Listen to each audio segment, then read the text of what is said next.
Happy Saturday evening, everyone. What's good with everybody?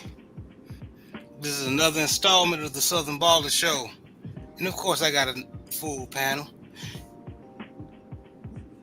And I want to introduce everyone. Of course, I have Coach 67 Sports TV. What's going on? I'm blessed and highly favored, bro. How y'all gentlemen doing this evening? Man, I'm blessed. I can't complain about anything. And also my other co-host, JB. What's up, man? Blessed, bro. Blessed to see another day. What's up with y'all boys? I'm just chilling, All man. all is well, bro. All is well. And then this is a treat, special guest. Supreme Beats Boxing, aka Cadillac Red, is gracing us with his presence. What's up, brother? What's going on? Wow, what's happening with the family, man? I'm in here chilling, man, enjoying this nice Saturday. Ready to talk that good football talk. Yes, sir. Yes, sir. And this, if y'all don't know, if y'all head been in the sand, this brother has a bomb ass boxing channel. Of course, he talk about a little bit of anything, but he's part of the LDBC, which is he my brother. I am also part of the LDBC. So he's mostly boxing, and he's the bomb ass channel. So if you want to get educated, you want to get school, go over to support the brother. All right, family. First of all, did everybody see the NFL award show last night? What did y'all think? Go ahead. Actually, I didn't see it, bro. However, the brother Brent Fox, he did an excellent job in covering it. Instead of him doing his typical long form videos, he did a bunch of shorts. And he kind of broke down like award by award. So that's how I was able to get the intel on who won what awards. Yes, sir. Yes, sir. Please support brother Brent Fox. The up and coming YouTube channel, but he's doing his thing. Salute the brother. Walk him down round. What's good, man? Main event Mark, thank you for stopping by, brother. Jay the Six, my brother, man. What's going on? But yeah, a lot of people upset that Myles Garrett won the Defensive Player of the Year instead of TJ Watt. What do you guys think about that? Starting with JB. I think, bro, they need to scratch their ass and get glad, because I think it's kind of, you gotta understand football, man. Look, just because you got more sacks doesn't mean you're the best defensive player in the league. TJ Watt is a beast. He gives my Ravens trouble, but we don't have to double team him like we do Myles Garrett. I've seen us double and triple team Myles Garrett, and he still get a sack on Lamar. TJ Watt is strictly outside rusher. He coming off that edge hard, and that's where he get most of his sacks. You know what I'm saying? And that both game changers, man. You know what I'm saying? But Myles Garrett, man, for just being the most double team, triple team, for him to get that many sacks is incredible. So I understand TJ Watt. Hey, man, he got the Deacon Jones Award. Hopefully, I don't think he got the Deacon. Did he? The Deacon, I'm not sure. I mean, hopefully they give him the Deacon Jones Award with the most sacks. You know what I'm saying? So, but that's my opinion, man. Everybody just need to just chill out. Because it was the same issue when Aaron Donald won the award, like the year before last. Everybody was, getting on the voting and saying that TJ Watt was right, but Aaron, Donald's a defensive tackle. For him to get 10, 12, 13 sacks, and he just like Aaron Myles Garrett, he gets double teamed a lot. You know what I'm saying? We don't really double team TJ Watt like that. So, Right. because he's an outside rusher. So that's just my opinion. Okay. I Okay. could be wrong. Okay. Well, I want Brent Fox to jump on. I already gave him the link. I definitely want to hear his take. Um, Cadillac Red, what you think? Um, I feel like the people that wanted TJ to win the joint is halfway JJ fans and halfway, you know what I'm saying, that complexion.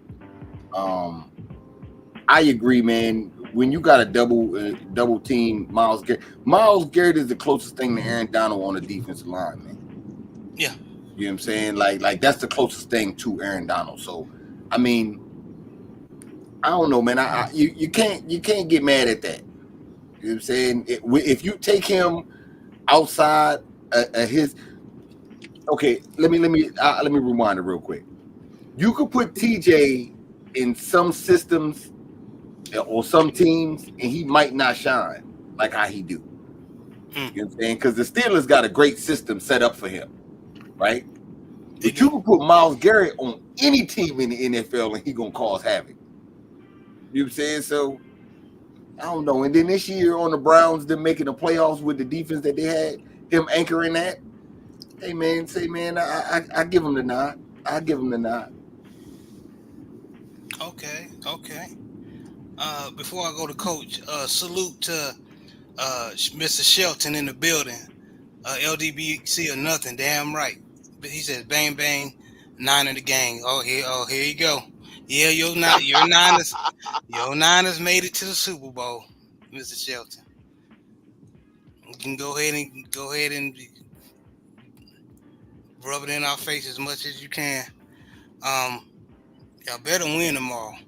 Uh, Main event. Mark said, Shelton, you ready? And Jada 6 agrees with y'all. Miles Garrett is too damn strong and too damn big to be human. Yeah, he's just a big ass athlete. Um, Coach, what do you think about Miles Garrett winning Defensive Player of the Year over TJ?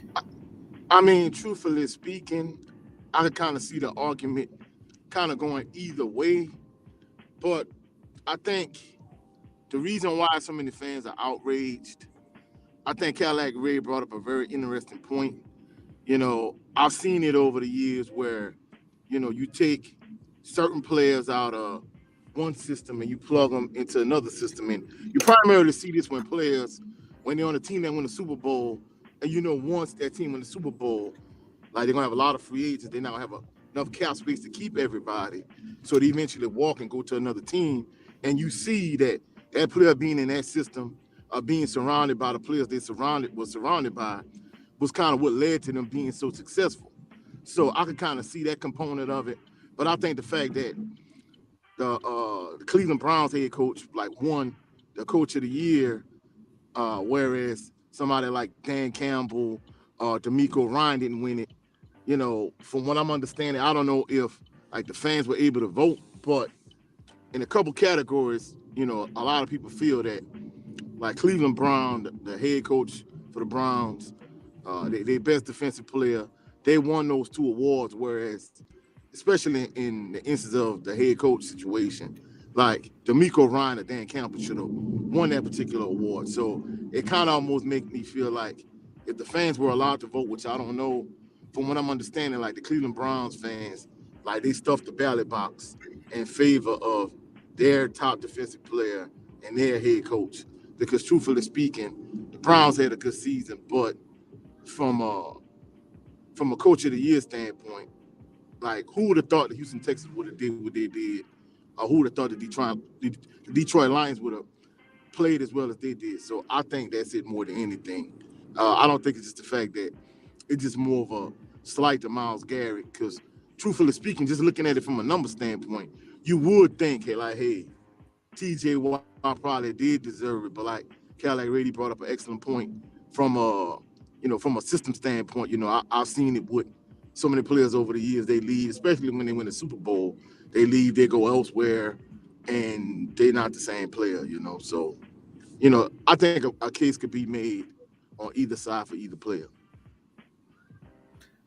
Okay. Can I add one more thing? Yes, you can. Well, actually, it's two more things. Go ahead. First thing first, the Steelers didn't make the playoffs, did they? They did. No, they did. They did. They did. Or the Steelers made the play. They lost in the first round too. Yes. Because I was gonna say if it's a tie, then you got to get a tie to the person with the better record. You know what I'm saying?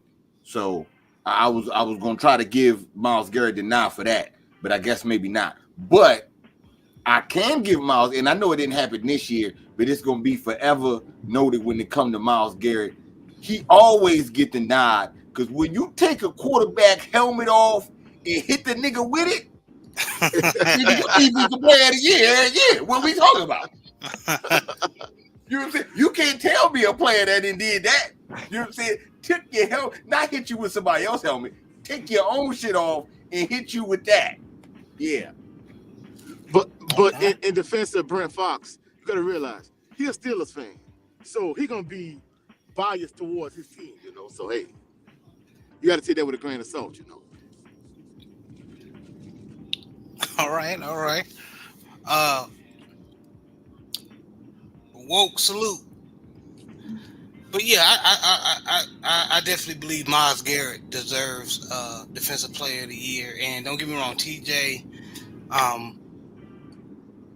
did his thing this year. He was right behind Myles, but you had to give it to Myles Garrett. JB explained it perfectly. People were trying to game plan against Myles Garrett and double team him and everything. If they had a fullback, they'll try to triple team him, but he was still getting back there. So I agree. What do you guys think about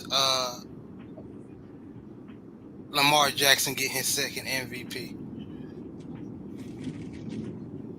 What do you guys? Well deserved. Go ahead. Well deserved, man. There's two parts to that question. One jackass kept him from getting unanimous MVP. So he would have been a 2-time unanimous MVP, but one guy that was part of the voting system didn't give it to him. What's your opinions on that, JB? Starting with you. Yeah, I know. I seen that idiot. He gave it to Josh Allen, even though in the middle of the season, Josh Allen was doing his best impressions of Jameis Winston and just throwing a lot of picks. So whatever. So he had to, and then it was in danger of them not making the playoffs. So he had to have a good back end of the season to get them back in contention. So I mean, whatever. If Lamar would have done that, then you know what I'm saying, threw a bunch of picks and then played good, at the end of the season, then people wouldn't have been eager to vote for him for MVP. I just think it's ridiculous. Lamar has been probably one of the most valuable players to a team I ever seen all year. You know what I'm saying? I see all these people because they lost. He lost to the great Patrick Mahomes. Patrick Mahomes is, the NFL's Michael Jordan right now. You see what I'm saying? So, you know what I'm saying? Does that mean Reggie Miller is not good? No. Does that mean that Shaquille O'Neal with the Orlando Magic wasn't good? No. It was just, it's Jordan. And, Shaquille O'Neal lost to the Houston Rockets with Hakeem Olajuwon. But still, I'm just saying, man, Lamar Jackson is probably the second or top 5, however you want to say it, quarterback in the NFL. He can do it all, and he has to do it all. And I see you motherfuckers. It ain't talking, but it ain't no comparison. Y'all exposing y'all football knowledge. Lamar Jackson has never had the weapon that some of these motherfuckers have. And I'm a Josh Allen fan, but he's never had no Stephon Diggs. You know what I'm saying? What's it? Gabe. Kincaid and Knox. And It's mainly tight Cook. ends and maybe a first round draft pick that may be talented. We luckily have. Bro, listen, right? The 2019 year. People forget that Hollywood Brown still came back from his ankle injury, so he technically still had a screw in his foot. He was not 100%, right? So he had a rookie receiver with a screw in his foot, a tight end, Seth Roberts.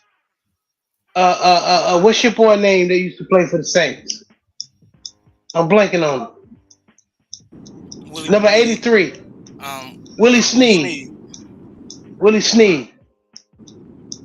That does not beat nobody in the foot race. OBJ. No, I'm talking about 2019. And he still led the league in passing. So now I know he was on the back end, but Snead. I know he was on the back end, but Snead was a dog when he was with the Saints, though. You know what I'm saying? Yeah, he was a good receiver, but he wasn't no speed receiver. He was y'all slot receiver. We had him as a number 2. Yeah, he was a possession receiver. Yeah. He's not a 2. He's not an X or a Y. He's a slot receiver. You see what I'm saying? Yeah. So, and that's what Baltimore does. They take everybody else in the league slot and they put them at the X and the Y. We had Seth Roberts. You know what I'm saying? Yeah. And then this year, this is the first year I can say they had a good receiving core. The first year. You know what I'm saying? And OBJ still ain't the same OBJ he was when he was with New York. Everybody knows that. Yeah. All right. So, I mean, look, man, he deserves it. He got to do a lot with less. Right. Period. Right. Yeah, like Red, what you think? Okay, man, y'all gonna be mad at me for this shit. You know what I'm saying? I'm gonna speak some real shit. Hey, what is the show about? Go ahead. Y'all gonna know when I get on my bullshit, and I know Coach gonna love me for this one. All right, so check me out. We gotta be real. I salute him for getting his second one, but this shit is a double-edged sword, and it feels like they're giving the boy rope to hang himself. Because you were 2-time champion and your motherfucking playoff record is 2-4. It seems to me that you do not need to be worried about no more accolades in regular season. Seems to me that you got that covered. So all that shit sounds good and he does more with less and all that shit is good. But when it come down, your playoff record is 2-4. You're damn near looking like that with all that talent. You know what I'm saying? He ain't never that, cause I said damn near. I said damn near. You got. See, come on now. Hold on. You might CD Lamb. Hold on. Michael Gallup. More playoff win than Dak.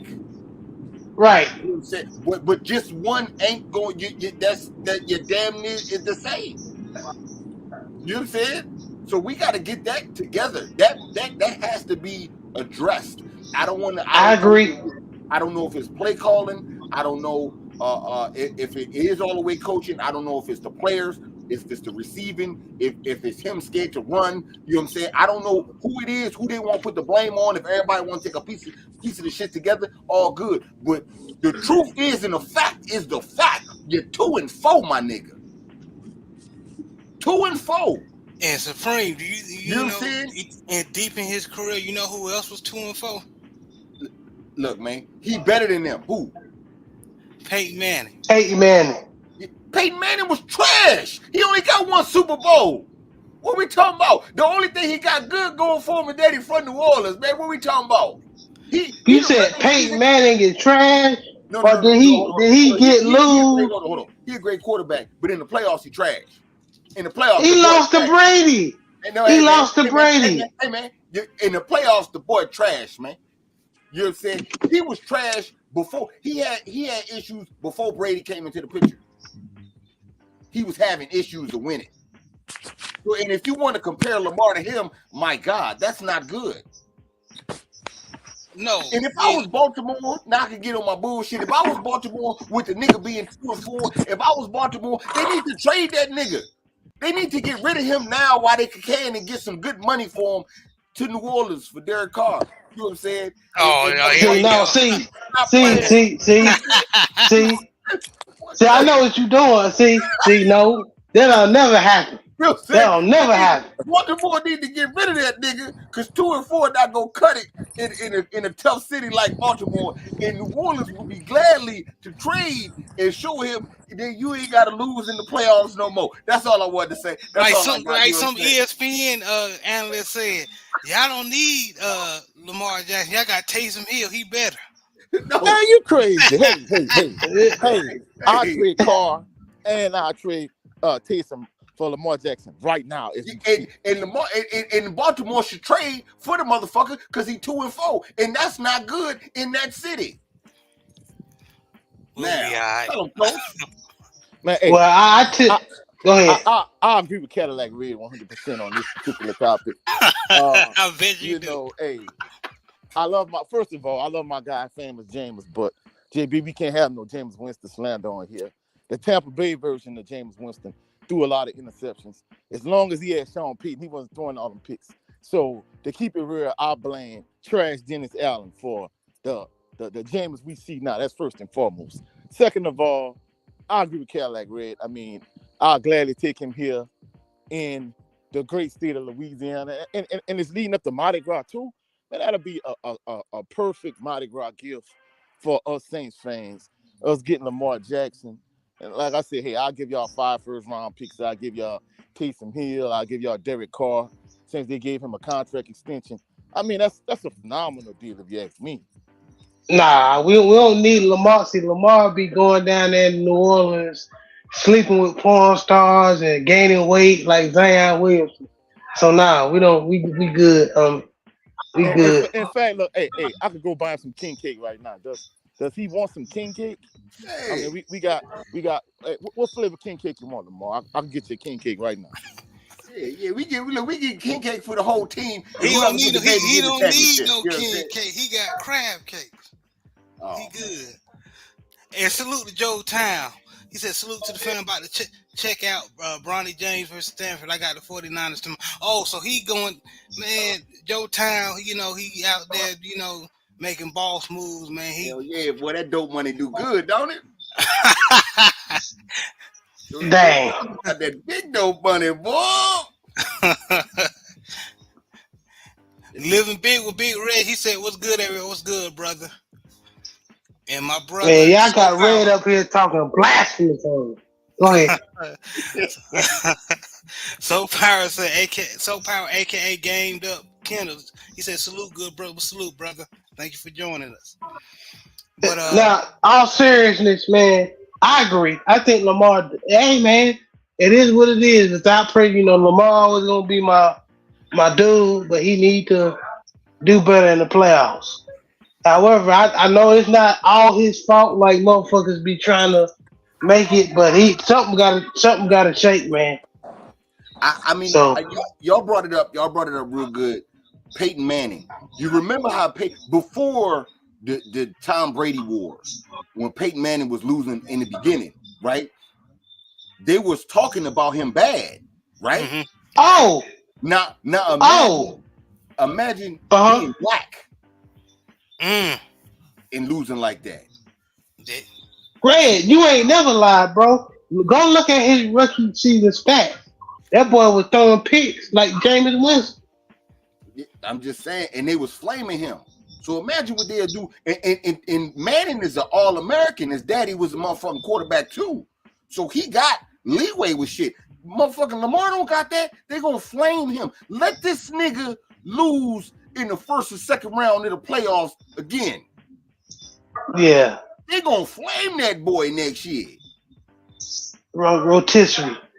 Yeah, man. That's why That's why a lot of Baltimore Raven fans, like myself, we want John Harbaugh out of here because we feel like he's not pulling the right resources. No. Like in the span of 6 years, nigga, you hired the same coach, See, and they're two different people. See, this is where I got to disagree with you once again, my brother.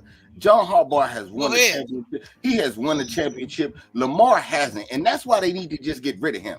And I know a Look. city that would take him in. You know what I'm saying? That's Red, he ain't going to New Orleans, and that's fine. Don't Hey, try to Lamar, blame the you coach, want some my king brother. cake? I'm blaming the Coach, player that you hasn't king won cake anything, right now. and that's why they need to get him. Just ship him out. Just ship him out. And I know somebody that want him. Hey, man, shit. Hey, man. Hey, y'all had See, y'all Red. chance. Hey, like in the streets, other teams were slow with the paper. Baltimore had the supply ready. So, hey, y'all had y'all chance when he was a free agent. Hey, well, of course, they should have drafted him instead of drafting, making the monumental draft pick. I mean, I'm gonna be truthful. You know, he was a dog at defensive end, but man, hey, instead of drafting him, they should have drafted Lamar. That's a good thing. But to be truthful, we wouldn't have delayed paying him. We would have gave him all of his money right up front. Like, see, right now he'll be right here in South Louisiana. He'll be one of he'll be on the float in the parade. You know, getting showered with all this New Orleans love, all this South Louisiana love. We'll parade him from Baton Rouge to New Orleans. Talk to him. Lamar. Hey, Hey, I ain't gonna lie. I ain't if you're gonna gonna come lie. to South Louisiana, man, hey, Talk to Mardi him, Gras coach. place for you, buddy. Talk that I ain't talk, gonna lie, coach. y'all. I ain't gonna lie. Salute your With will. look, I know y'all talking shit, but the scary thing is, if Lamar ever had receivers like New Orleans got, because New Orleans always can get some receivers. They always draft good receivers. Man, just Let think Lamar about it. get let Lamar get motherfucking Joe Horn or Marcus Colston or the boy they got now. What's his Forget that. name? Chris Olave, Rasheed Shaheed, Yes. Fact. Let Lamar get a hold of one of those, man. Faded It's a $100 million problem. might help. Even Jawan Johnson at tight end. Man, hey, You saw what he did with Zay Flowers. You see what I'm saying? So yeah. man, that's scary actually. Cause that's what y'all need. You know what I'm saying? All y'all need is a defense that I can't. I mean, y'all defense. Well, I ain't gonna lie. Yeah, I'm gonna be no. honest with you. Up front, I think the defense straight. We need to get rid of some of the older players on the back end, like the Honey Badger. You know what I'm saying? And I'm not gonna lie, Cam, my guy, I still think he's serviceable, but he, for what we paying him, he getting a little long in the tooth now. You know what I'm saying? Well, So JB and Coach, y'all kind of I'm glad y'all brought it up. That we can slide into this topic right here. And salute my brother Trill Will, LDBC or nothing. He said salute, fellas. salute Will. Brother Will. So I'm gonna ask everyone on the panel, and if you'll see the graphic, these are some of the potential draft picks in this upcoming draft in 2024. Uh, what player or what if you don't know the players, you haven't been in college like that, looking at college, that's okay. But what position would you like your team to draft, and which player, if you're knowledgeable? Let me go first Starting on with this you, one, Coach. bro. Yes, sir. Yeah. Hey, I'm gonna be truthful. Nah, in all seriousness, we know that the Saints, they made a stupid move and they gave Derek Carr an extension. For all of these individuals that watching our show, if you don't ever done franchise mode on Madden, basically, if you up against the cap, like you need to clear cap space, what you do is you give players an extension because NFL contracts are progressive. Like if you're supposed to get, just say you got a 5-year deal, you might get $2 million your first year, $4 million second year, $6 million, $8 million, and the final year you did, you get $10 million. And if you got multiple players contracts coming up and they all players you want to keep, you give somebody a contract extension to free up some of the cap space. So basically, the Saints was in a situation where, like, they was having salary cap issues. Instead of just saying we're gonna bite the bullet and we're gonna keep Derek Carr for one more year, what they did was they gave him less money, but they gave him a contract extension so they could clear up some of the salary cap issues they were having. That was a stupid move to me. If it was me, if I was Mickey Loomis, if I was Jeff Ireland, I would want Jaden Daniels from LSU. He won a Heisman Trophy. I think me, if it was up to me, I'd get rid of both Dennis Allen and Derek Carr all in one foul swoop. You know what I'm saying? I'll get rid of both of them at the same time. Get rid of Dennis Allen, get rid of Derek Carr. I would make Jaden Daniels my future franchise quarterback, my heir apparent. You know, it ain't that far from New Orleans to Baton Rouge. Of course, you know, I was on I-10 in between New Orleans and Baton Rouge early when we first hopped on. Of course, I touched down now, but the point I'm trying to make is I want Jaden Daniels for the Saints. Hopefully, Mickey Loomis and Jeff Fowler make the right move because we need to move on from Derek Carr. Derek Carr's trash. Jameis Winston was my guy, but I don't think they ever really gave him a fair shake. A couple years ago when he had 6 wins and the Saints went playoff contention, he got hurt and they never really gave him a fair shake after that. So it seems as if they're going to move on from Jameis Winston. They definitely need to move on from Derek Carr because Derek Carr, I don't care what nobody say. That was the reason why I didn't want the Saints to finish with a winning record but not make the playoffs because, see, they finished with a winning record, but they didn't make the playoffs. I think it gave the front office some false hope that Derek Carr is something that he's really not. He's not that guy as far as I'm concerned. I'm unapologetic about it. They need to get rid of him. I want Jaden Daniels and let Jaden Daniels be the future franchise quarterback of the New Orleans Saints. I like that pick for y'all, but I think you're dreaming. I don't think Jaden's gonna be there, Coach. But no, I know he isn't, but in a perfect world, of course, you know. Fair. I asked the question, you answering.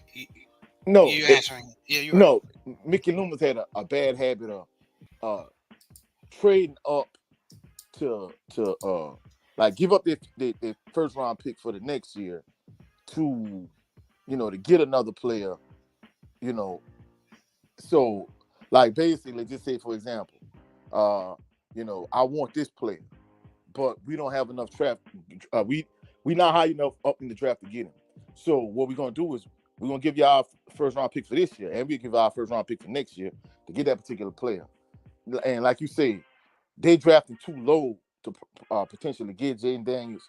But in the perfect world, if he fell to the Saints, I think that would be a perfect scenario. Of course, like you say, that's unrealistic probably. But if you asking me what direction I would go in, I don't care if you need to give up your first round pick for the next couple of years to get Jaden Daniels. I'll do it. That's me personally, though. You know. Okay. Jaden Daniels for coaches Saints. Cadillac Red. Who would you get for your team? Or what position? It's hard to say Jaden Daniels for the Saints because the Saints don't draft quarterbacks. You know what I'm saying? They never do no shit like that. And honestly, the way the Saints move, they like to get players in the free agency that they know that they've seen play in the game before versus somebody from college.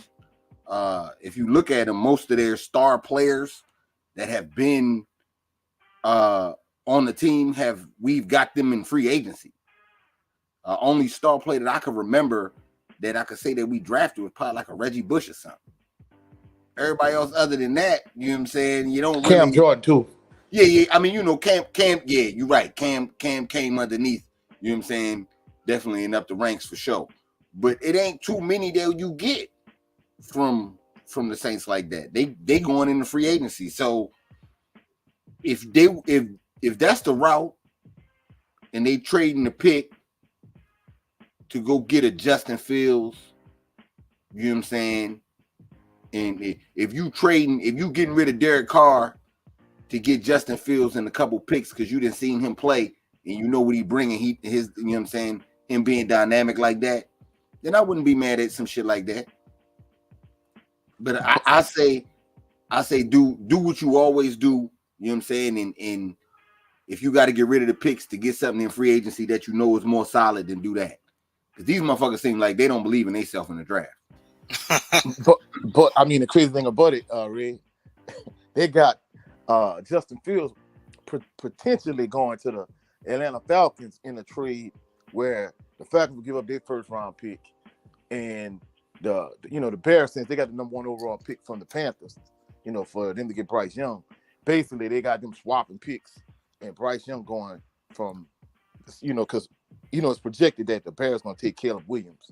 At least some draft projections, and they got them sending Justin Fields to Atlanta to play with the Falcons because Desmond Ritter is not that guy. I don't care what nobody say, but I was hoping they stick with him and keep him because he a division rival.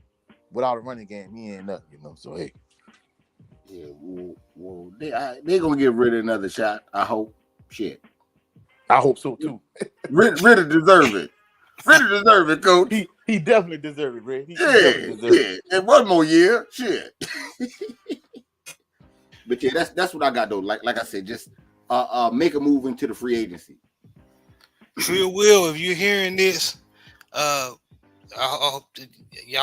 Falcons need to go ahead and draft a quarterback, dog. Desmond, I was high on Desmond Ritter. I ain't gonna lie, but I gave him a couple of years. It's not looking great. He's not gonna get y'all over that level. So, yeah. JB, who your squad need to get? Man, we need to get a O lineman for Lamar. Wait, hold on, wait. Everybody's saying in the mock draft that the Baltimore Ravens need to get a wide receiver. Why O lineman? I want to hear this. I think we need to go tackle Ronnie Stanley. Come to mention that he gave up that same sack that made Lamar fumble in the playoffs. You know what I'm saying? He's just been too injured. And we pay him too much for him to be injured all the damn time. You know what I'm saying? You know what I'm saying? So, I mean, especially if you're not going to be available, that's why we kept, switching them out with, the backups. You know what I'm saying? It was like basketball. We was just subbing them out. You know what I'm saying? So, yeah, that's not good. I think we need to go. Yeah, we need to go tackle. Why? I think there's going to be a lot of quality wide receivers in this year's draft that we can get. You know what I'm saying? In the later rounds, there's going to be quality wide receivers we can get in free agency. I think we got Zay Flowers. We got well, if he don't get arrested and the Baltimore Ravens don't cut him loose. If y'all didn't hear, Zay Flowers got a domestic dispute. Supposedly, what was strange to me, she drove all the way. Zay Flowers' girlfriend drove all the way to Boston, Massachusetts area, to report him to the police. Damn. And they in Baltimore. But damn, Jared, I forgot about that. You changed my mind. We need to go receiver first round. Well, let's hope it's all bullshit and we keep the young boy, man. Yeah. So if there's gonna be any type of suspension, we need to go receiver. If not, we need to go tackle. So, you know what I'm saying? Based on how you go, this thing go with his domestic dispute, that's what you need to go in the first round. And then the later rounds, you go accordingly. So, you go wide receiver, tackle if, he's suspended. If not, if it's just some bullshit, then you go tackle wide receiver, maybe get another corner. You never get too many corners. Get a pass rusher. You never, our pass rushers are, we scheme our sacks. We don't really have a Myles Garrett or like the Saints, a Cam Jordan who can create sacks on their own. We kind of scheme our sacks, and we play. In Baltimore Ravens football, everybody gets swarmed to the ball. So, but yeah. Okay, I agree with you, but I disagree with you getting a left tackle. We need to get a right tackle. I meant to say right. You're right. I think we need to hang on to Ronnie for at least one more year. Okay. If we get rid of him, oh well. But we just need to make sure we have a plan. We need to draft somebody who is very competent at the draft. sign somebody possibly in free agency that's very competent, not too old, but has been had some quality starts in the league and haven't been giving up a lot of sacks. If we're going to get a Ronnie, but I don't think we are. So right tackle,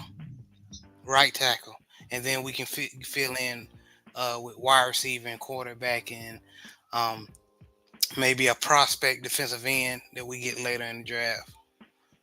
I, I ain't gonna lie, bro. I know y'all Ravens fan, but I'm gonna disagree with you. You know, Go ahead, Coach. I'm kind of on my LSU stuff right now. Even though they're not Southern, that's another story. But, in terms of wide receiver, I ain't gonna lie. I think y'all need a wide receiver more. If I was them, I would go with Brian Thomas Jr., LSU wide receiver. He was a dog.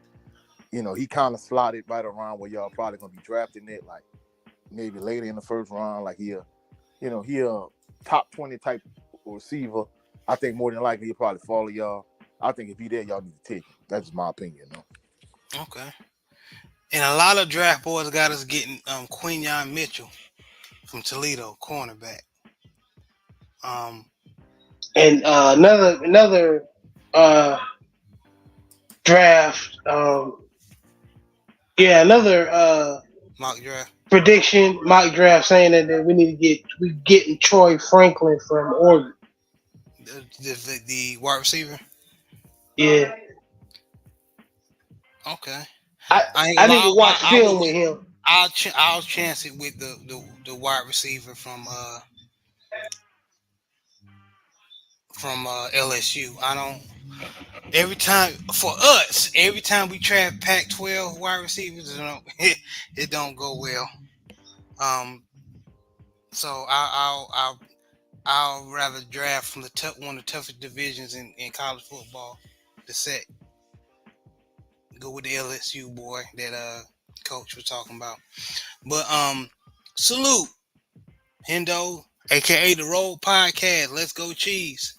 No, so ladies and gentlemen, this brother is a Baltimore Ravens fan, but he has bomb ass content. So please support this brother.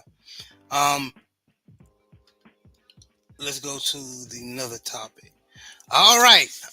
This is in red. If you get to know about this, you definitely can share. But you too, JB. But this is basically me and Coach's alley right here. So HBCU players that should be drafted, and I got a list of a few people, in my opinion, that should be drafted. So,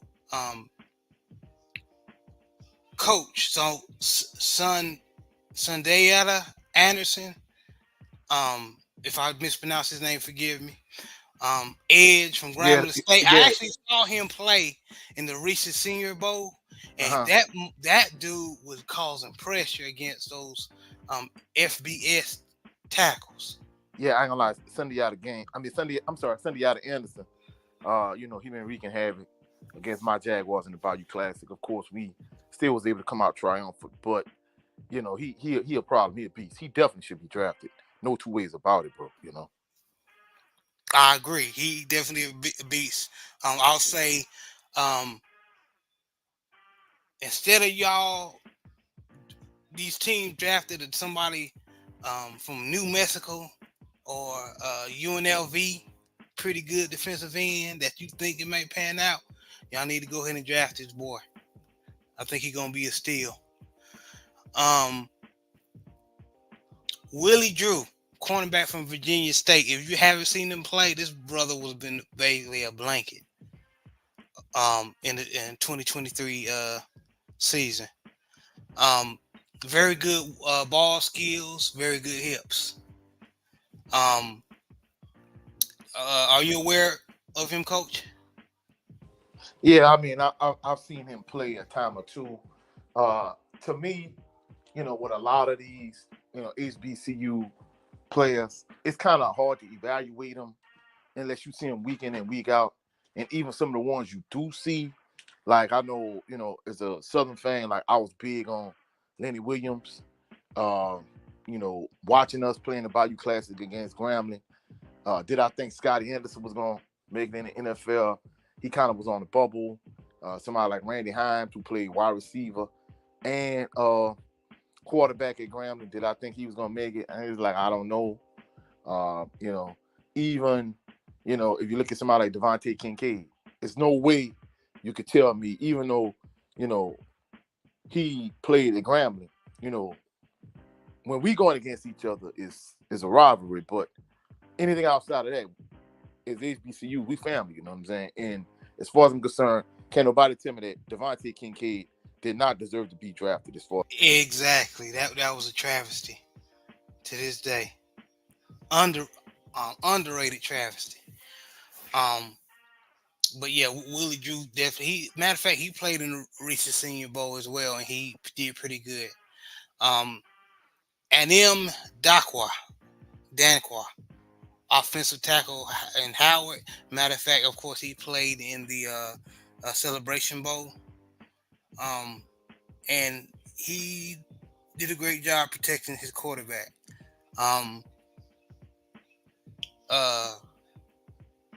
Not Too gonna bad lie. quarterback was throwing picks. Exactly.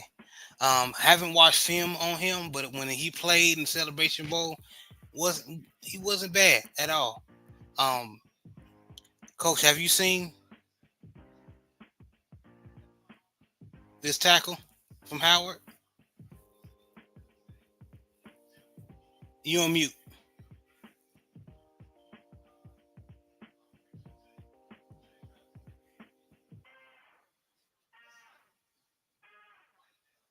Hey, Coach, you on mute.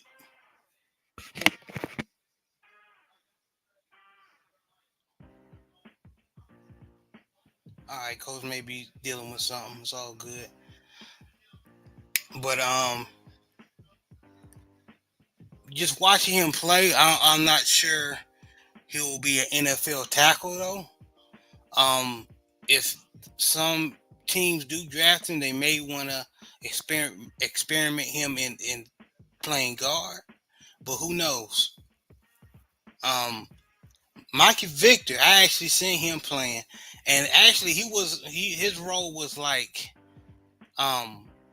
in the Senior Bowl, he was playing a little bit of safety. I think he wasn't really lined up on the slot on the outside. From what I saw, he was like in the safety role, and he was doing pretty good.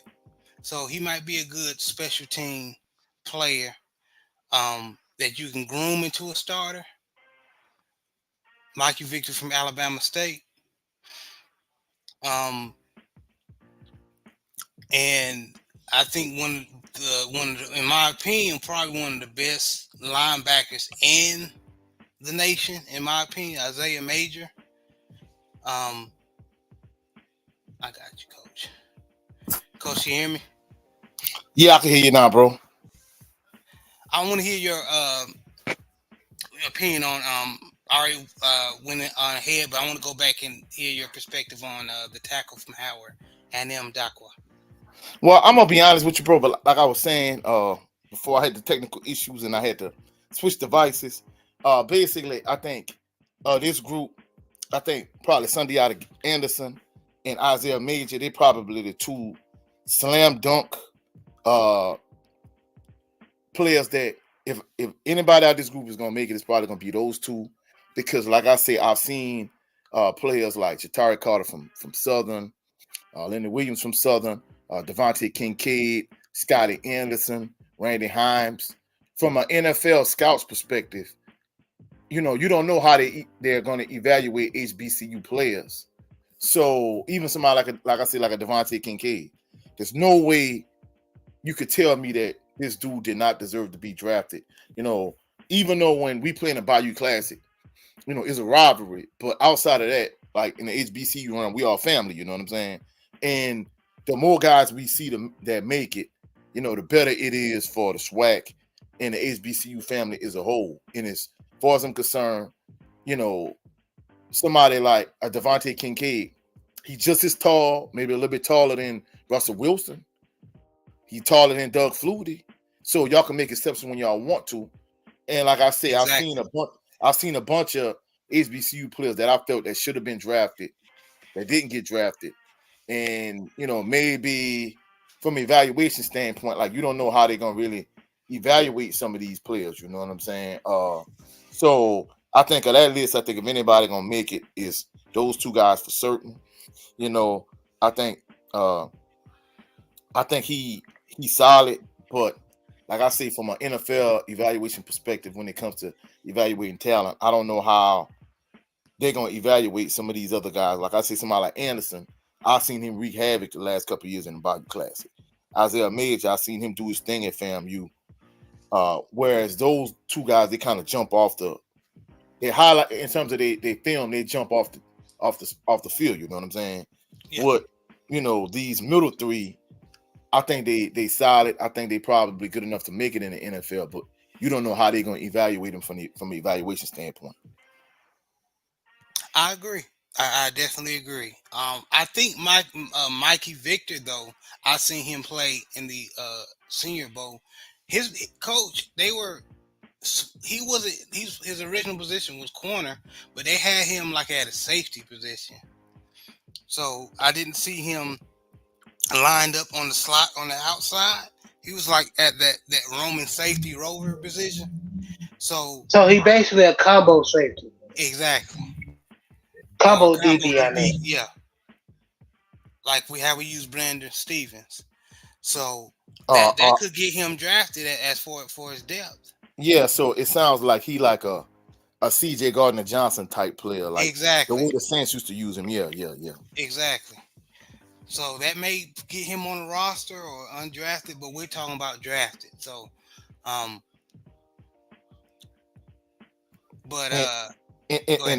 I know I'm a little biased, but I think you definitely got to add like Southern University's Jordan Carter to this list.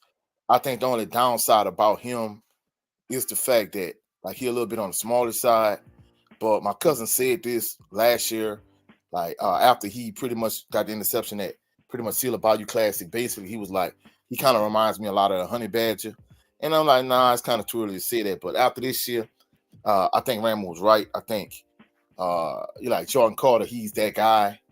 I think that's gonna be the only real downside to him. He kind of on the smaller side, but other than that, like he decent in coverage, but more than anything, he a ball hawk, he a playmaker. I'm gonna be truthful. I think my Saints really need to take a hard look at him because I'm gonna be truthful. The Honey Badger, he in the twilight of his career.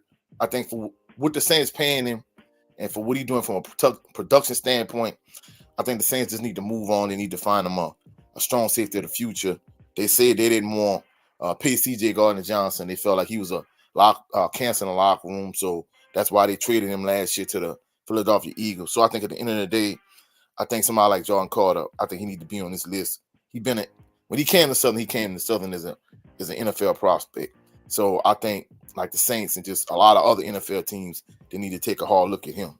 I agree because he was selected to the 2024 HBCU Legacy Bowl, and he was I did see him play. Had very good ball skills. Didn't let too many passes by him. Of course, he can't help speak for his teammates, but I agree. And I mean, I'm gonna be truthful. Like on that side of the ball, I mean, Southern had a few players like Jalen Campbell. I think with him, they might say, well, hey, he another one. He's not big enough. But I think even somebody like Taj Brown, the fact that this year as a defensive end, he made second team all SWAC. Last year he made second team all SWAC as a nose guard. So he kind of has that like Aaron Donald type versatility where, of course he not as big as an Aaron Donald. He might be maybe like 20 to 30 pounds on the lighter side compared to him. But the fact that he was able to play both inside and play on the edge, it kind of shows his versatility. I think the biggest knock on him is the fact that, basically he got nicked up a lot. And if you get nicked up a lot in the SWAC, what are you going to do when you get on the NFL level if you make it to that point? So it's going to be interesting to see how many of these guys actually I think a lot of them deserving of a shot, deserving of an opportunity. But like I say, from an NFL evaluator's perspective, like, are they really gonna give these guys a fair shake? Most likely not, but that's why we have shows like this to point out their talent. You know what I mean? And just shout them out. So um, just moving on, Isaiah Major at linebacker. To me, he could be a steal like Shaquille Leonard was for the Colts if somebody get him. Oh, I'm not gonna lie. Isaiah Midget is a dog. To me, you know, if he don't make it, it kind of got me scratching my head and kind of wondering, about the NFL, in terms of like how they evaluate these HBCU players, uh, because I mean, I'm gonna be truthful. I think he kind of got the versatility to be able to play sideline to sideline. I think if need be, you could blitz him. I think you can line him up outside. I think he could rush the passer if necessary. I think he an NFL, NFL ready guy. You know what I'm saying? And if you look at some of the dogs Jackson State had, and none of them really got drafted. So it kind of make me wonder, like, are these guys like actually not good enough, or from evaluation standpoint, are they really not giving them a fair shake? Because everybody was talking about certain players like in the HBCU realm, like, hey, why this guy never got a fair shake? Why? I mean, we've seen this over the years, but I think when it comes to HBCU players making it, I think certain positions kind of get more priority. I think if you could come off the edge, that's why I see like Sunday out of Anderson. I think he's in a little bit of a better position because we live in such a pass happy day and age, in such a pass happy league. I think if you are elite edge and you get off the edge and you can rush the quarterback, I think that give you a competitive advantage over other players, And I think Mikey Victor's solid also, but translating, a cover corner in the SWAC to a cover corner in the NFL, it's kind of difficult. The last cornerback I saw at Southern that really I knew for sure, like, hey, this guy gonna make it to the NFL as a cornerback. And he played, years ago at Southern. He was his name was Jerry Wilson Jr. He was a nickelback for the Miami Dolphins. But outside of him, even somebody like a Lenny Williams, who I thought was better than Jerry Wilson Jr., he didn't even make it. And the only reason why he really got a shot was because at the time Doug Williams was in the front office for the Bucks. And even like I say, even though he went to Grambling, outside of Bayou Classic, Southern and Grambling, just the HBCU realm in general, we family, So he gave Lenny Williams his shot and he didn't make it in the NFL. So to me, was it a thing where they didn't have like a roster spot for him? Because at the time, the Bucks defensively, they were loaded. So was it a wrong fit in terms of team? Or was he just actually not good enough to make it? So that's why I say in terms of this evaluation process, is it that HBCU players are good enough to cut the mustard? Or is it the fact that maybe they need to go to a lower league and kind of only develop their skills, or maybe it's not good enough? Period. It's just kind of a hit and miss type of thing, bro. No, I just think that a lot of what you said is true, but most of it is a lot of the scouts are still on this. That all the best talent is going to be in the FBS level, not the FCS. So a lot of the HBCU ball, especially in the SWAC and MEAC, and certain individual players are being overlooked unless you have like like noticeable talent like the Josh Williams from Division II Fayetteville State. Maybe like a Tavares Jackson, maybe yes, somebody like Freeney. Those guys. I mean, Freeney had like 20 sacks his senior year. He was undeniable, And then it goes back to Devontae Kincaid. He had very noticeable talent, but for some reason he slipped through the cracks.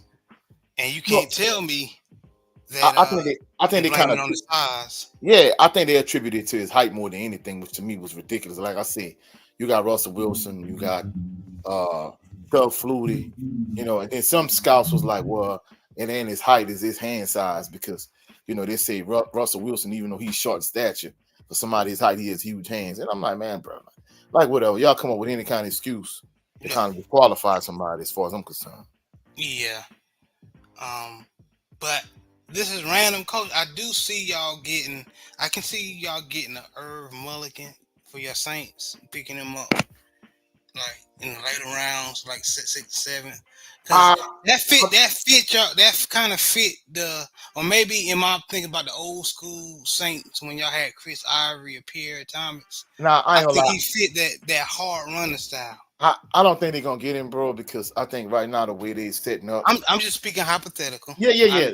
The reason I say that because I think they kind of slotting Keandre to replace AK, and like Brent Fox was saying in the past, I think running backs, they kind of got, they kind of feel they're a dime a dozen, and somebody like Dalvin Cook get cut. Like, bro, like, as a running back in the NFL, you kind of almost ain't safe. Even like somebody like Derrick Henry. Basically, you see a team like the Titans, they probably just gonna run him in the ground, and then, when they need to pay him more, or once he get a certain age, because the shelf life of running back is not that long in the NFL anyway. Once you get to but 30, they're looking to move on and find somebody younger. So, truthfully speaking, they got a rookie running back that's probably going to eventually replace Alvin Kamara. So, I think Irv Mulligan, I think he's a solid player. I think he definitely NFL worthy as far as I'm concerned. But, he probably not a good fit for the Saints, in my opinion. Okay. And one last, so we can get off this topic. Davius Richard from North Carolina Central. I think he'll be a good project quarterback for somebody, especially nowadays where the RPO styles in the NFL and running cornerbacks is the thing now. I mean, hey, we got one in New Orleans and Taysom Hill, so I agree with you wholeheartedly, bro. Yeah, I think he'll be a jewel for somebody. He showed he could throw. As far as his passing IQ is decent, so I think it can be improved under great guidance in the NFL, depending on who he go to. And I think if somebody just take a chance on him, he'll turn some heads and surprise a lot of people.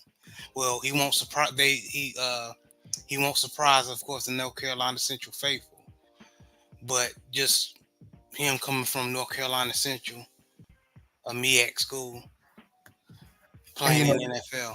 And kind of speaking of Lamar Jackson, anytime he was coming out of Louisville, anytime people was like, "Oh, I don't think he's a quarterback. I think he should be a wide receiver or a running back or whatever the case may be, a defensive back." Even no matter how much players like Lamar Jackson have won back-to-back MVPs. On a serious note, at this point, truthfully speaking, I think we still got, as black quarterbacks, I think they still kind of have to shake that stigma of like, hey, maybe we, if you're an athletic running type, maybe you should play wide receiver, or maybe you should be a defensive back or running back or whatever the case may be. I mean, it's like you discount guys like, Randall Cunningham and Warren Moon and other black quarterbacks that have played at the high level for so many years. So, it's sad that I'm saying this, but I think somebody like him, I hope he get a shot, but I still think there's a little bit of a stigma attached to the black quarterback in this day and age, Absolutely. It still is, yeah. I agree. But moving on from this topic, good conversation, Coach. You want to talk about the transfer portal a little bit? I think you're gonna like this, Coach. Stephen Wright. He's been a redshirt junior originally from SMU, defensive lineman, is transferring to Southern. What did you think about that, Coach? Did you know about that? Yeah, actually, that was one of the reasons why I didn't do my updated part 2 of Southern University. Southern University's National Signing Day. Of course, I did part one in a live stream, but I know my subscribers, they kind of wanted more in video format. So the fact that, Coach Graves, he added a couple extra players, that being one of them, that's part of the reason why I kind of pushed back. It's twofold. I had a couple technical issues this morning before episode 32 of Value Sports Talk. But more than anything, the fact that Southern has added a couple extra players, they added a 4-star tight end, they added him. So that was one of the reasons why I didn't do that video yet. But yeah, I was aware of that, bro.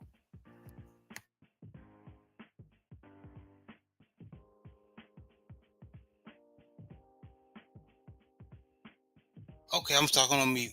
Salute Lunch Break Hot Take, another brother with a bomb ass YouTube channel, man. Y'all please support this brother. Talk about everything, sports. And him and another brother also has a boxing channel, so please support this brother. But yeah, I'm gonna share my screen, and we're not gonna be long on this topic because I'm gonna go ahead and move on to the talk about the Super Bowl. But let me know when y'all can see it. But as far as the transfer portal, I can see it, bro. all right. As far as the transfer portal, you see that this the latest that has happened since a few days ago. Stephen Wright, like I said, from a defense line from SMU is going to Southern. Ben Yorsek from Stanford is going to Georgia. Tight end Max Patterson from Rutgers is going to Delaware. And this is, dang, look, Delaware's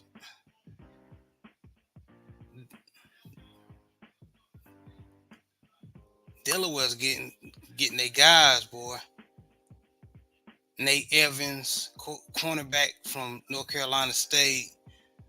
Quayer Price from Rutgers. Blake Matthews, linebacker from Troy. Caleb Ferrier from Colorado is going to Delaware as well. And Connor Without from the New Mexico.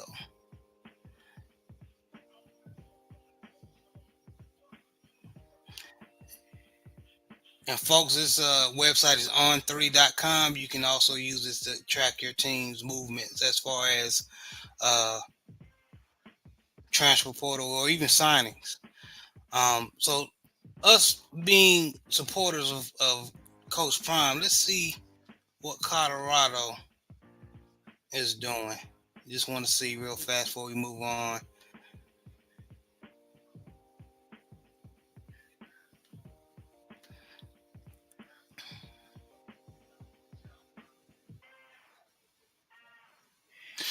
All right, nothing as of yet. Nothing as of yet. Let me see. Signed.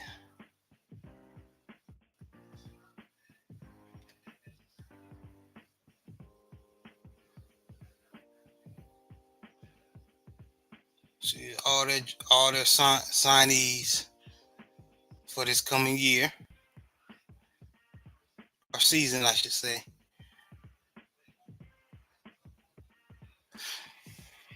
So I'm gonna tell you this: a lot of the news sports articles were basically trying to roast Colorado, saying that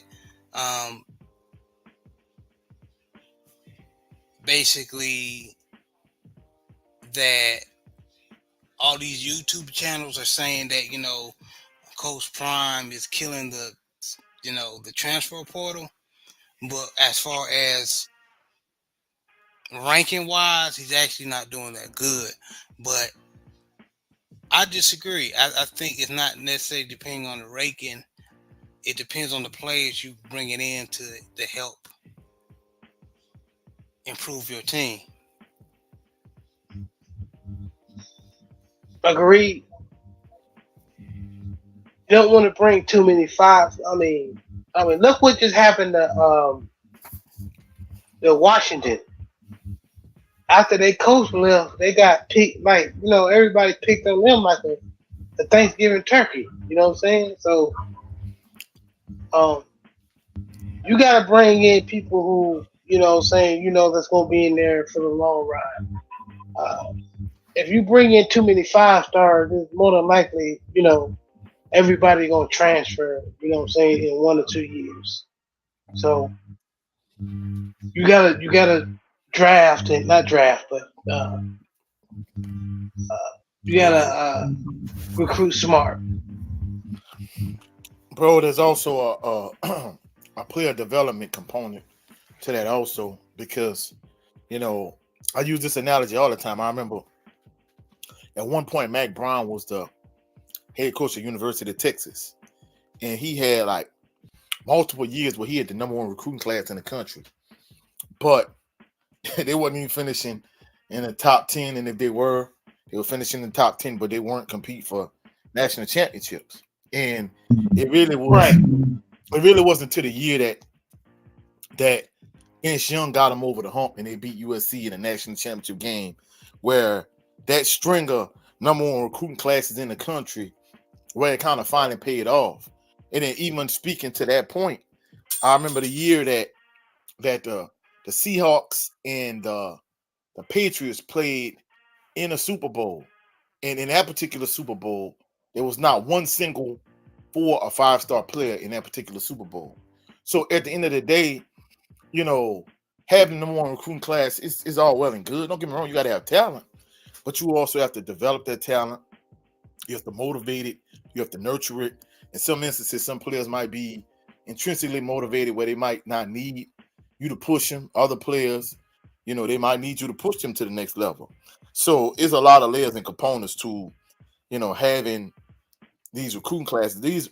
Having the #1 recruiting class in the country, it don't always mean everything. And of course, maybe in the instance of someone like Nick Saban, yeah, it might have been beneficial to somebody like him. But like I said, the Mac Brown University of Texas example, it kind of go to show like, hey, he had all of these top recruiting classes until Vince Young emerged as a quarterback that could carry a team on his back. They wasn't getting over the hump, Okay. Good point, Coach. Good point. Hey, Red, what you think?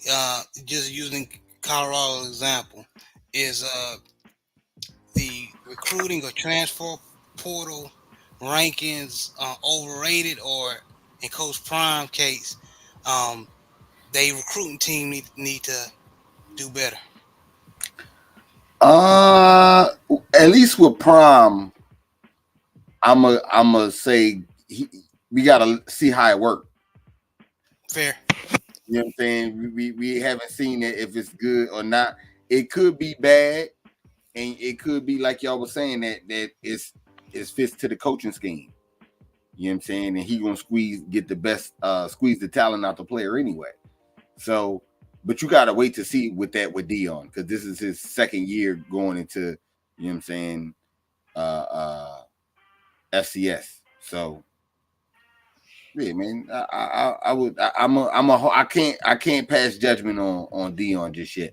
But as far as the other players in the transfer portal, man, look, man, the transfer portal, the NIL, I need to know because this is 2 type of players that's in the transfer portal. It's the bitch ass players that's mad that they ain't getting their way, and it's the player that's really trying to get a shot for himself. You know what I'm saying?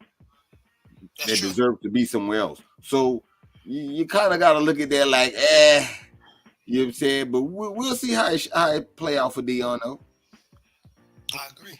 Yeah, That was a good point also. yeah, that was an excellent point. And just kind of piggyback off of what Cadillac Ray was saying, you and I talk about this all the time, bro. We talk about, we always talk about the Bachar McCray situation in Southern. Like, you was a starting quarterback, and truthfully speaking, you really didn't deserve to be the starting quarterback. It was some I ain't gonna say nepotism because they really wasn't related, but some favoritism with Coach Dooley going to Bashawn McCray. And when the fan base really saw like you really wasn't worthy, instead of you saying, "Hey, I'm gonna move to another position," he's like, "Nah, I'm gonna just leave. I'm gonna enter the transfer portal," and he didn't end up getting picked up by no one. Last year, Trey Lang, after having an excellent spring game, he jumped into the transfer portal. He went to the University of Indiana. After the season, Christian Davis, he jumped in the transfer portal. He ended up going to the University of Houston. But if you look at somebody like Harold Blood, I don't care what nobody say. Harold Blood was trash at Southern. Harold Blood left Southern and going to the University of Missouri. I'm thinking to myself, how in the hell did he pull that off? I ain't gonna lie, bro. I'm still trying to figure that out. I've seen players. Ho. Harold Blood with the Missouri? Yeah, Harold Blood is at Missouri. I think we've got. He got them people back him up. He got he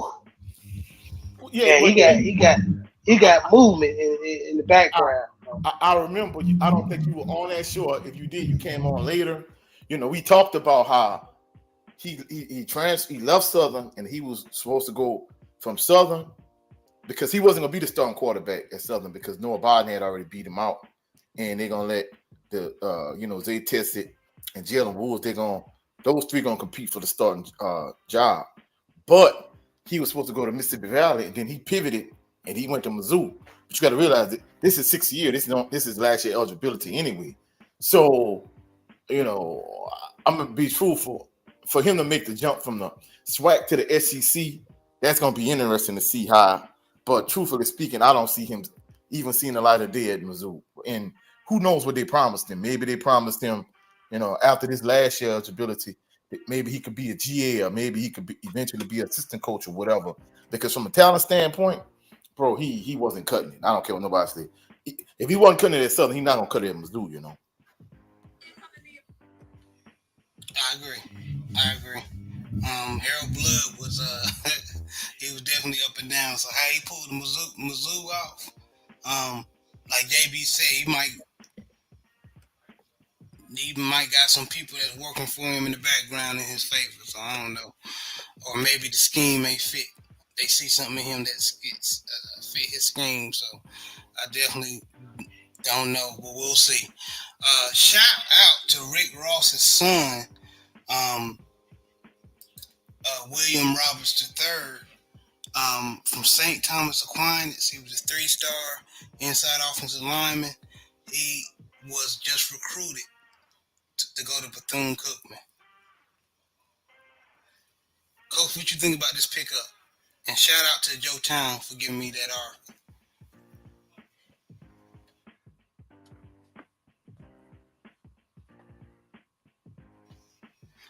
You hear me, Coach? Oh. You cut off for a minute. Say that again, bro. No problem. So I was saying, shout out to William Roberts III, Rick Ross's son. He was recruited to Bethune-Cookman from St. Thomas Aquinas, which is basically one of the powerhouse schools in Florida. He's a 3-star inside offensive lineman, so that means he can play guard or center. Yeah. So what do you think about that pickup? I mean, well, before I get to this actual topic, I gotta kind of address this. I don't know if you was gonna talk about the Teofimo Lopez situation, but for those that's not in the know, of course, Teofimo Lopez, he lost basically, they robbed Jermaine Ortiz, and in a backlash of this, our good brother Jay Good, basically was saying that he lost and they robbed Jermaine Ortiz. So he called Jay Good a fake Rick Ross just because he saw the sunshades and the beard and the heavy-set black guy with a bald head. He called Jay Good a fake Rick Ross. So the hell would tell a female Lopez, but addressing Rick Ross and his son, I'm glad for that young man. St. Thomas Aquinas. In fact, Southern University also got a player from St. Thomas Aquinas also to come to Southern. But I'm glad for him. Hopefully, we get more high-profile sons like this to come to HBCUs and live out their dreams of playing college sports. Yeah, I agree. He could have easily went to a FBS school, but he chose to go stay in Florida and go to Bethune Cookman. So uh, that's what's up. That's what's up. And yeah, um, and I agree, man. The heck with Telefima Hopez, whatever his name is. Um, the truth is the truth. Shout out to my brother Jay Good. But anyway, moving on to the last topic. Uh, who wins, the 49ers or the Chiefs, and why? Starting with the brother Cadillac Red. Who are you picking tomorrow and why? I'm picking the Chiefs because don't nobody know how to swag surf better than Taylor Swift. It's like, now let me stop playing. I'm rocking with the Chiefs though. Patrick Mahomes seems like he's making a staple for himself. They always seem to get some type of penalty. And I think Brock Purdy is Jimmy Garoppolo 2.0. And if the nigga lose, I'm gonna be saying that for the rest of his career. So I'm going with the Chiefs. I'm saying that would be my pick in the Super Bowl. Okay. We got one for the Chiefs. JB, who you got, brother? Hey man, that Red done just made it hard for me because I think when everybody getting on Cam for what he said, but I think he was right. I think uh, Brock Purdy is a quarterback, manager. He's managing the game like he's supposed to, and he's having a great season. You know what I'm saying? But when he played my Baltimore Ravens on Christmas Day, we showed him he was just an ordinary motherfucker. So, it is what it is. But I hope the 49ers, I'm going for the 49ers. Well, to be honest with you, I don't give a damn who. To be honest with you, because I don't like the fact that the Chiefs beat us. I know we better than them. I know we're a better team, and motherfuckers been getting on my nerves with the Brock Purdy situation. So I don't want none of them motherfuckers to win. But if I had to pick one, it would probably be the 49ers. I'll go with the 49ers, man. I don't really care, to be honest with you.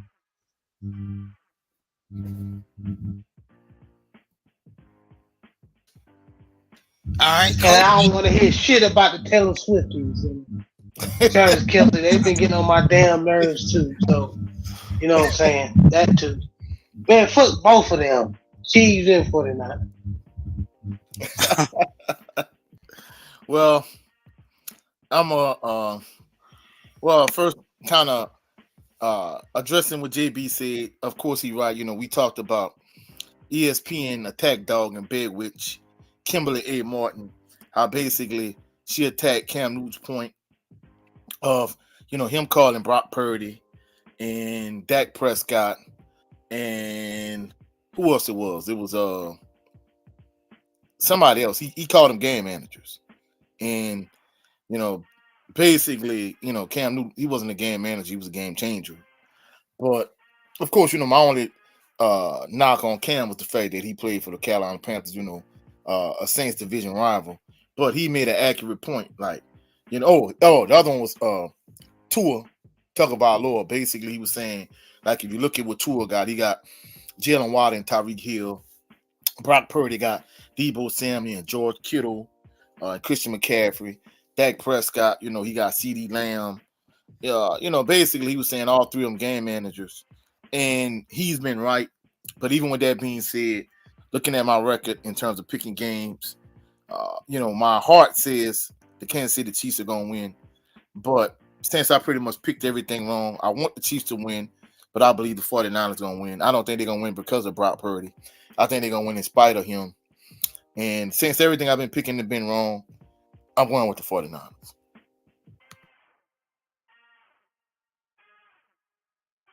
Okay.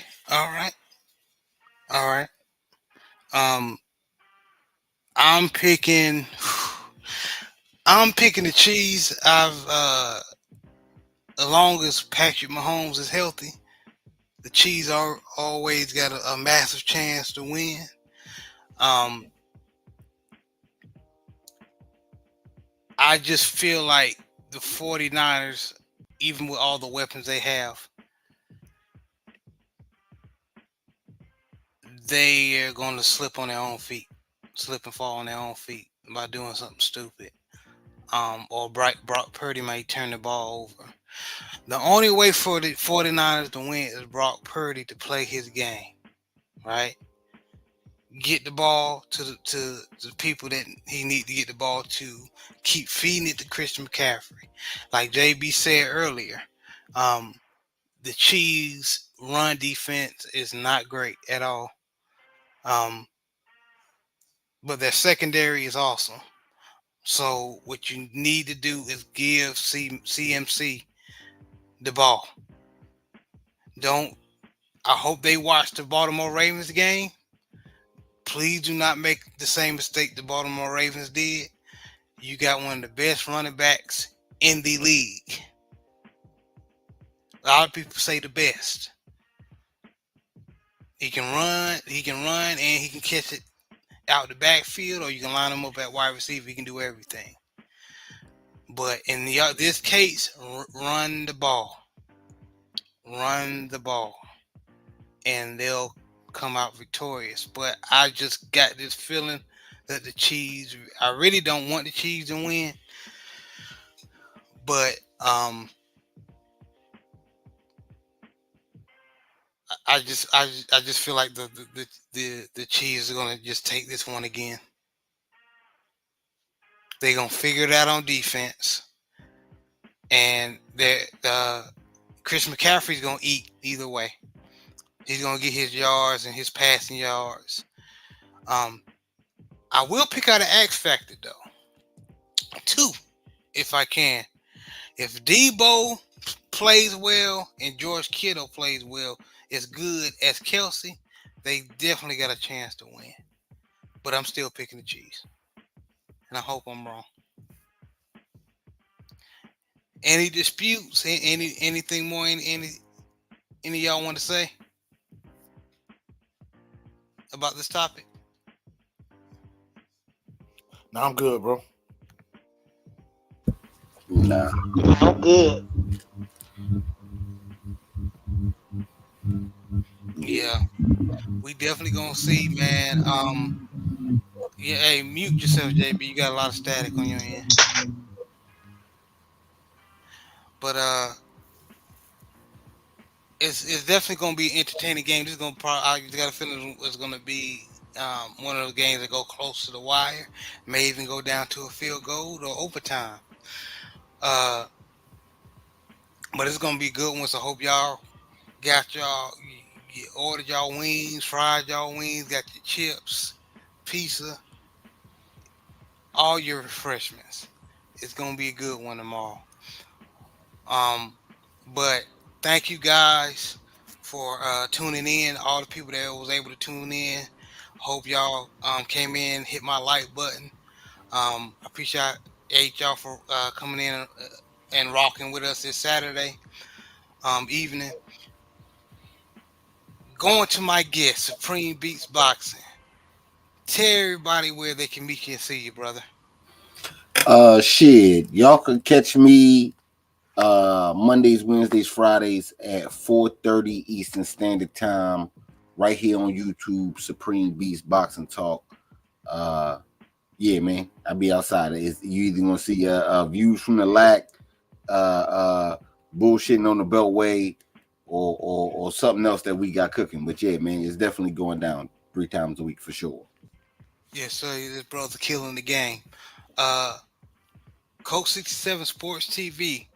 Let everybody know where people can meet you and see you. Well, you can catch me at Coach 67 Sports TV on all social media platforms, on X, which is formerly known as Twitter, on Instagram, on TikTok. I just started a Coach 67 Sports TV page, so you can catch me on Facebook now also. However, you can primarily find me here on YouTube at Coach 67 Sports TV. Today we had episode 32 of Bayou Sports Talk. Myself and my family, my sister Kay, my cousin King Ray. We had episode 32 of Bayou Sports Talk. I'm getting ready to drop part two of Southern University National Signing Day. I did a live stream the other day. I'm gonna drop it in video format tomorrow if I get all my technical issues squared away. But more than anything, drop in on the YouTube channel. Check it out. Hopefully y'all enjoyed this installment of the Southern Baller Show. Y'all enjoy y'all Super Bowl. For all my people here in South Louisiana, happy Mardi Gras to y'all. Don't eat too much king cake, too much gumbo, barbecue, whatever you're gonna have for the Super Bowl. Y'all be safe. We'll catch y'all on the rebound. Catch y'all next weekend for the next installment of the Southern Baller Show. Yes, sir. Y'all be careful out there during Mardi Gras. Down here in South Louisiana, Yes, sir. Yes, sir. Y'all be careful. Have a good time, but make sure y'all watch y'all back. Not everybody just going to have a good time. But JB, man, I just want to thank you for stopping by and supporting, brother. No problem, man. I'm always here. All y'all, man. Shout out to the mighty LDBC and of course the LDBFC, as Brent Fox would say. Catch y'all next Sunday probably. We gonna probably chop it up about the conclusion of this game tomorrow. But y'all have a blessed night. Be safe. Y'all have a good one.